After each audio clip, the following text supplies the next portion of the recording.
performance artist, Copernicus. Thanks for being with us again. Thank you for being here.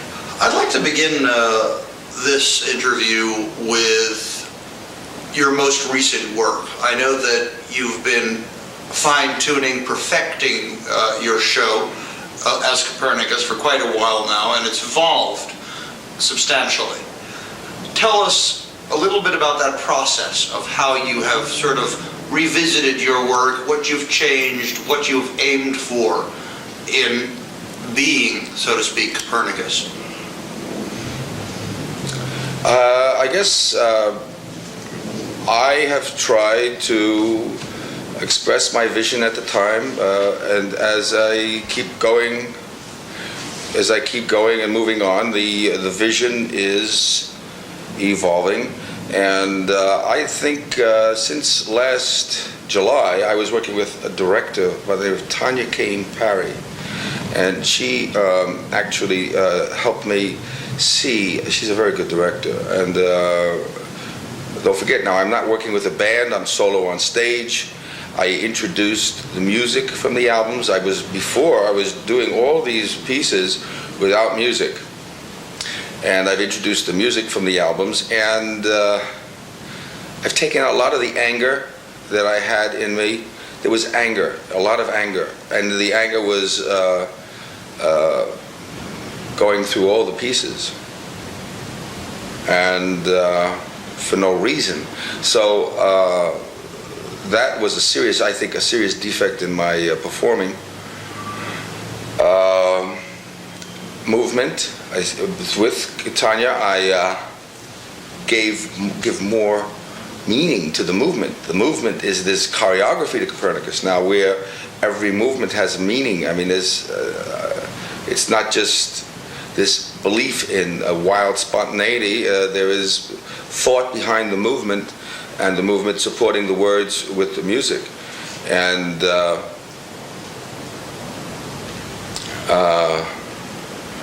I'm going to be doing a show at the Ubu Repertory Theater on May 17th at 10 p.m., which is part of the Fields Festival of Performance Art. And you'll see in that particular performance how I've taken out a lot of what I consider to be pre-Copernican pieces, or for example, From Bacteria, or In Terms of Money. A lot of these pieces that considered the individual to exist, and I'm trying to get to be a much more spiritual type of spiritually centered, spiritually more focused in the presentation of this material.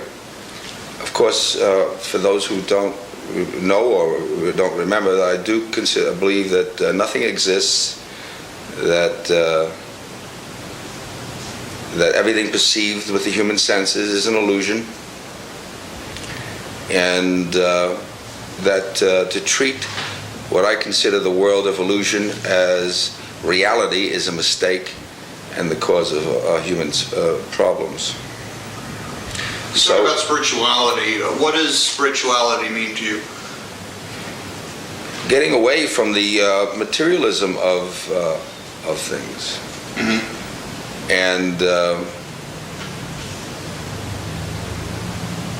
seeing things from a more atomic and subatomic point of view, mm-hmm. and also from a macrocosmic point of view. There's the microcosm and the macrocosm, and to see ourselves from those points of view and to act accordingly. Mm-hmm. Who does your costumes, by the way?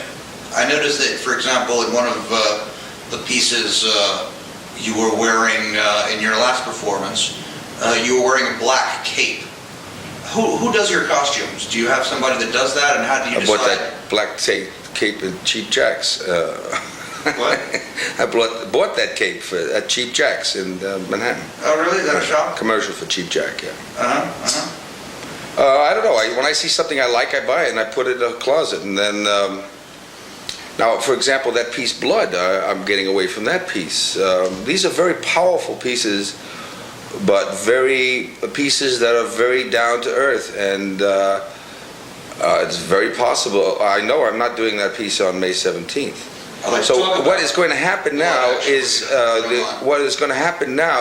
the Copernicus show is actually turning very intellectual. I let the band loose because I wanted them to hear the words, and then in this process of evolution, I'm now actually even purifying more, where I want my vision to be totally pure and without these what I call mundane pieces, which I wrote, and but I don't want to see in the concert. Mm-hmm. Now, a piece called The Authorities, which is a very powerful piece, I've taken out. The piece was so powerful that it affected the first half of the entire concert. It was so aggressive. It was filled with a rebellion that after I did that piece, it'd take me half an hour to get over it. Mm-hmm.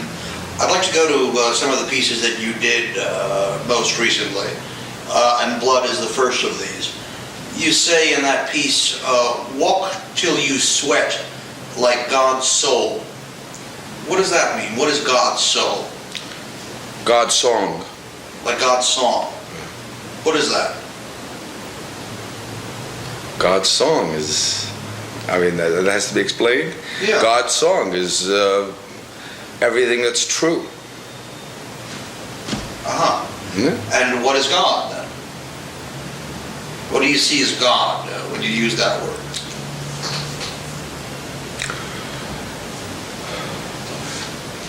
Well, everything is God. So everything that is... God is not the Christian God. God is not the separate being who sits in heaven, and we are each individuals, and God knows our name. That's out. Everything is God. Mm-hmm. In that piece, you wear a rosary that hangs down from your belt. What is the significance of that? Are you supposed to be a monk or something, or what? Well, we know how religions have inspired violence throughout from day one, and in Blood, the character is a soldier with a sword, and he prays the rosary. So he's apparently a Christian soldier, and he's praying to his God. He actually says the Hail Mary, and prays to his God. Now at the hour of my death, and at the hour of our death, and so we see in this piece how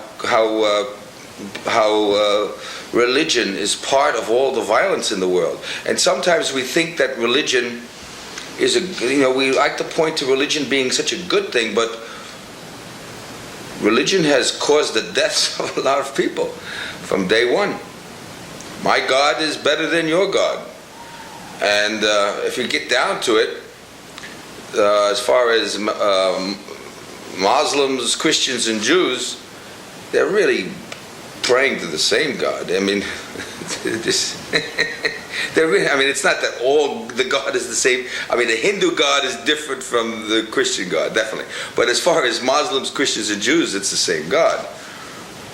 Tell us Blood. Give us the words to Blood, just very briefly, if you would. The sea, the mother of the dream, the kiss that could never be, and all those twisted dreams when Copernicus could move, walked in the sweat like God's song, like turn, like a melody.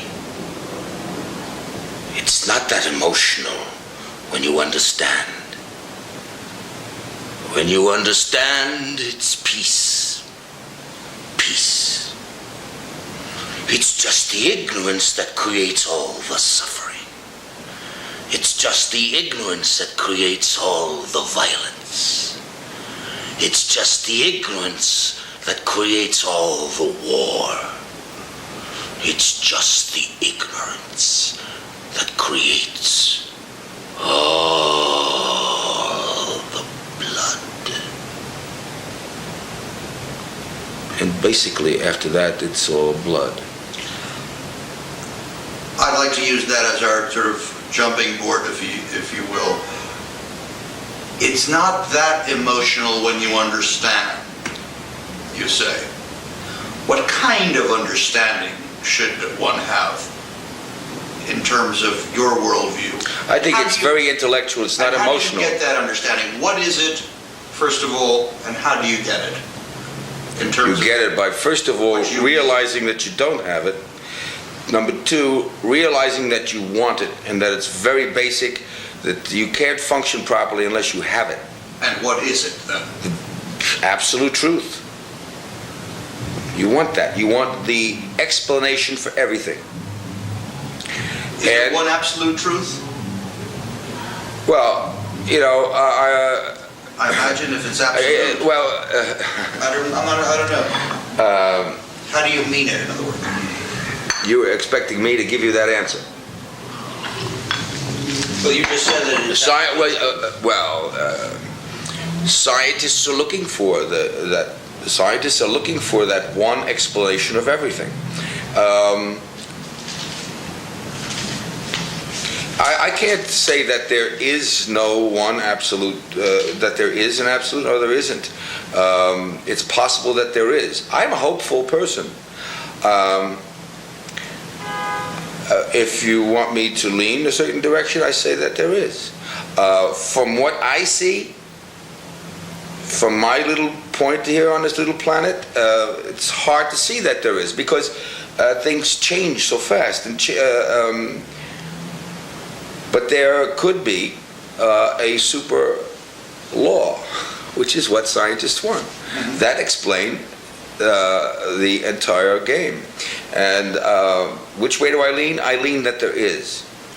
And that is a hopeful, optimistic point of view, which helps me to continue being optimistic and being hopeful. And because to say that I know there is no absolute truth and that we are condemned to ignorance or chaos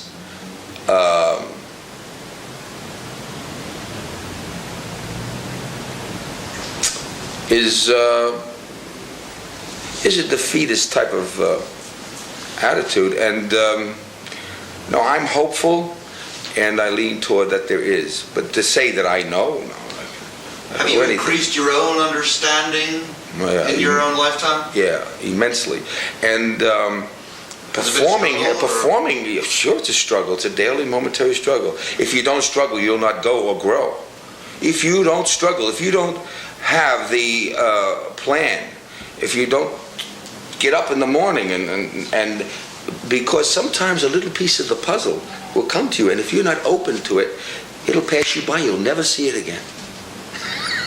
A little piece of truth will come right there, and it may be in the body of a dog, or a body of a beggar, or a body of a star, or a light, or a mouse, or I don't know. It could be anywhere. And if you're not totally aware and totally looking at every moment, ready to pounce and incorporate that little piece of it into your puzzle, you'll lose it. You'll never see it again. So do you struggle for it? It's what makes it interesting. It's what makes, I never know where I'm going to find the next piece. So now in performing these pieces that I have written, I get, sometimes I write things and I don't know what they have to say for 2 or 3 years. Really? Yeah. I can write things and not understand what I've written. That's especially in poetry. And a lot of the things that I perform here, I'm just now coming to understand things I've written 5 years ago, or 10 years ago sometimes. And that's the way it should be. I think in the pure artistic creation, you should not be totally in control of everything that comes up. It's ridiculous. Then it's not. It's going to be mediocre work. There's got to be. You should have a good artist will always have that uncontrolled force that is given permission to come out and incorporate itself in the work, whether he's a painter, a composer, or anything. There's that wild card there that is free to come out and find its place in a work of art. So when that comes out, that generally is a force that's beyond you, your comprehension at that time. There's so much lurking inside of us that we don't even know what that is.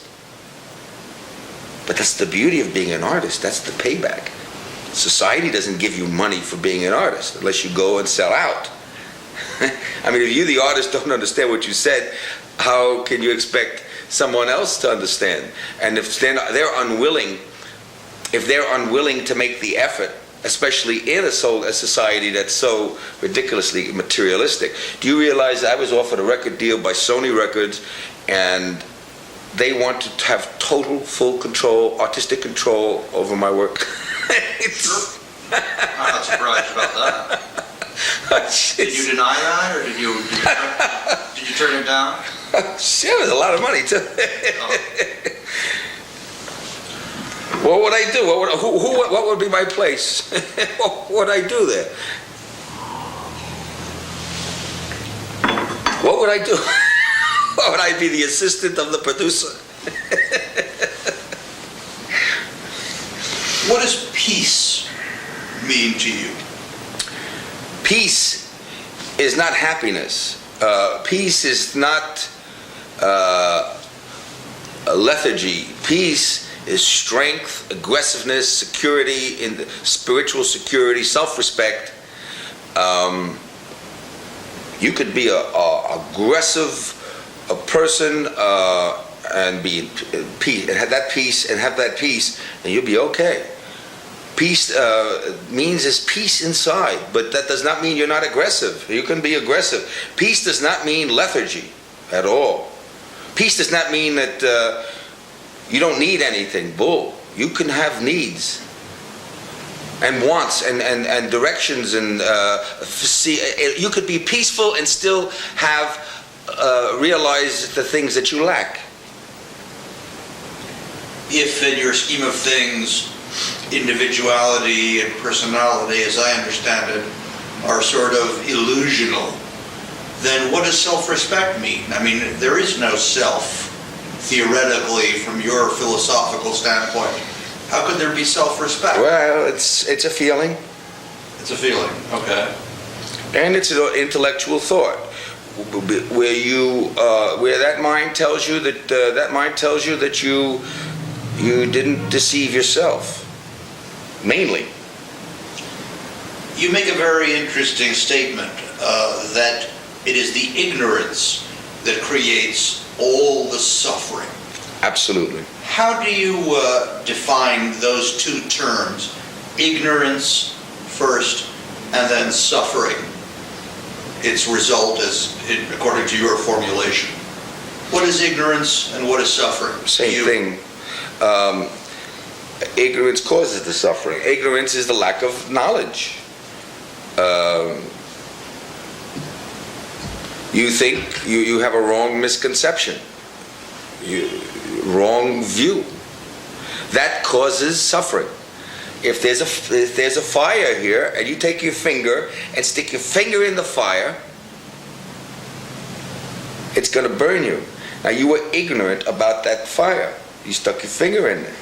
But now, if you take your baby daughter's hand and stick it in the fire, okay, so now you have caused her suffering by putting her hand in the fire. Is that a basic, simple answer? And you just apply that. Are you ignorant as a person? Of course I'm ignorant. Of course. How do you know? Oh, I know. I know. I know I'm ignorant. I just know I'm ignorant. What tells you? Well, first of all, I knew that I was more. I know I was more ignorant in the past. I'm less ignorant than I was. So I just feeling good about myself, about respecting myself, so that sometimes blinds me. That gives me a big head when you feel. It's so important when you feel that you're respecting yourself. So that gives you a big head, but I know how ignorant I am. Was there some epiphany, some revealing experience that sort of cued you in your own life to your own ignorance? Or any series of events, perhaps, or? Well, yes. When you're young, and I was young and was indoctrinated into Catholic religion, and then coming to the conclusion that was not the right way. So then that was a horrible 10 years of I was a very philosophical, very religious person. So that was 10 years of lost. More than 10 years of lost, searching, crazy, this kind of stuff that they write novels about.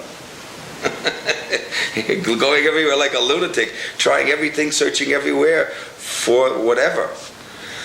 And trying to put the puzzle together until you get to some idea that you yourself believe. You don't know if it's true or not, but you yourself, you feel that this is yours, and then you begin to build on it. What was, for you personally, what was, let's say, the kernel of that idea? If you could put that in words, what was the basic starting point? I think the idea that nothing exists is... How old were you when you got that, you said?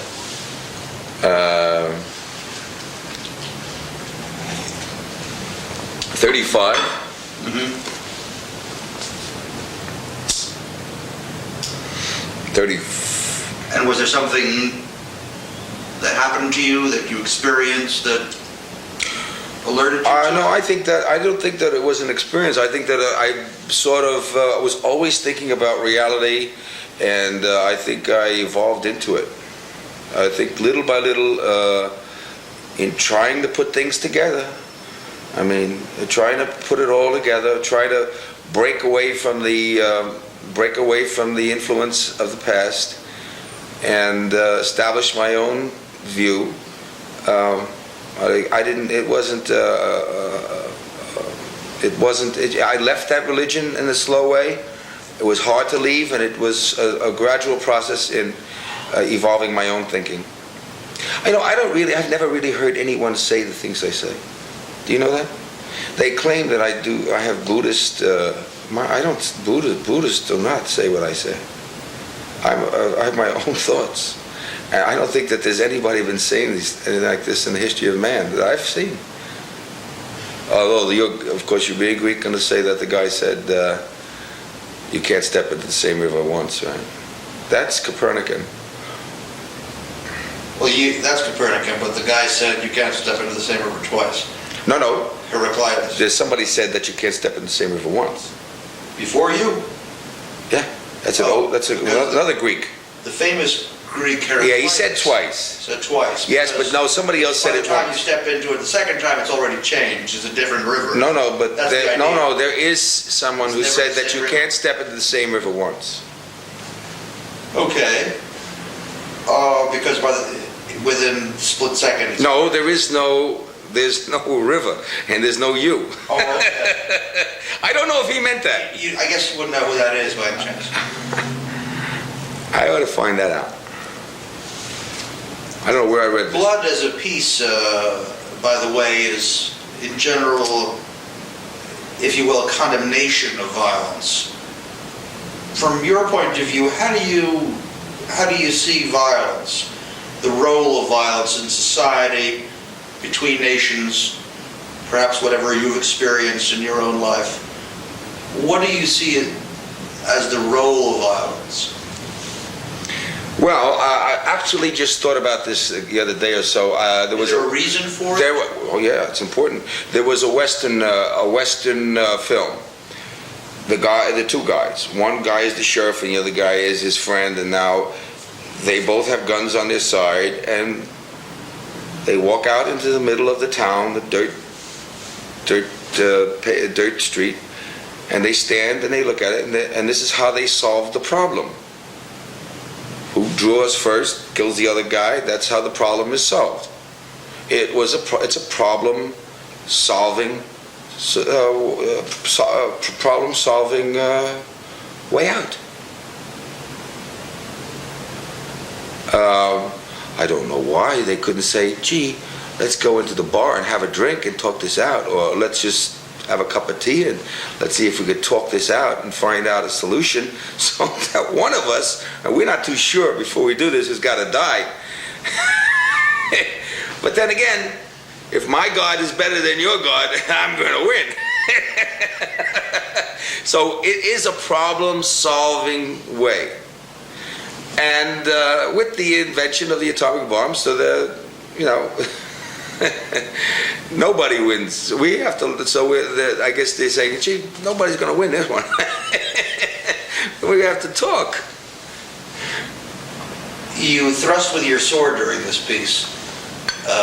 You, aside from the black cape and the rosary, you carry a sword, and you're thrusting into the air as if you're fighting, and you also act as if you have been injured yourself at certain points. Does this not somehow visually reinforce violence? Or is it that you're trying to highlight and illustrate the horror of violence? Because to see somebody, we say about the children these days, the debate about what should or should not be on television, that children or whatever see so much violence on TV, it reinforces that it's okay. When you're doing it on stage, and I know there are not children at your performances, but nonetheless, everybody is impressionable.